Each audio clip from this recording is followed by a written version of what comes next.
नमस्कार।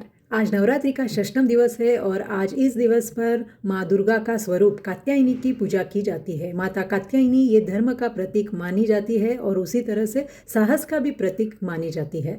हर किसी को अपने जीवन में हम जो भी काम करते हैं वहाँ पे साहस और धर्म का पालन हमें करना हर किसी के लिए ज़रूरी है।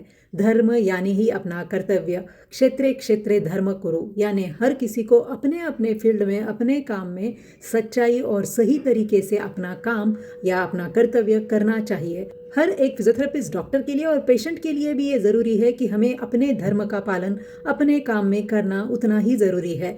जब पेशेंट्स फिजियोथेरेपिस्ट के पास आते हैं तो हमेशा प्रिस्क्रिप्शन एक लेके आते हैं 3-4 दिन का ट्रीटमेंट। तो सच्चा फिजियोथेरेपिस्ट वही होगा जो पेशेंट को प्रिस्क्रिप्शन बेस्ड ट्रीटमेंट नहीं देगा, बल्कि पेशेंट का पहले तो फिजियोथेरेपी असेसमेंट करेगा। फिजियोथेरेपी असेसमेंट के ऊपर उसका फिजियोथेरेपी डायग्नोसिस होगा। फिजियोथेरेपी असेसमेंट में पैथोलॉजिकल असेसमेंट 90% केसेस में ज़रूरी नहीं होता है, जैसे कि पैथोलॉजिकल टेस्ट है, एक्सरे या एमआरआई। उसी तरह से जब फिजियोथेरेपी डायग्नोसिस किया जाता है तो वो पैथोलॉजिकल डायग्नोसिस से मैच होना ही चाहिए, ज़रूरी नहीं है, क्योंकि फिजियोथेरेपी डायग्नोसिस के ऊपर फिजियोथेरेपी ट्रीटमेंट प्लान की जाती है। अगर फिजियोथेरेपी असेसमेंट, डायग्नोसिस और ट्रीटमेंट की जाएगी तभी जाके कोई भी पेशेंट पूरी तरीके से ठीक हो सकता है, क्योंकि हर एक दूसरा या तीसरा पेशेंट हमेशा यही कहता है कि उसने पहले भी ट्रीटमेंट ली है, रिजल्ट नहीं आया है। और उसका एक ही पहले तो सबसे कॉमन रीज़न होता है प्रिस्क्रिप्शन बेस्ड ट्रीटमेंट। अगर कोई भी पेशेंट फॉलो करता है, जब फिजियोथेरेपी ट्रीटमेंट की बात आती है तो उसको रिजल्ट आना ही नहीं है, क्योंकि वो फिजियोथेरेपी ट्रीटमेंट तब है ही नहीं।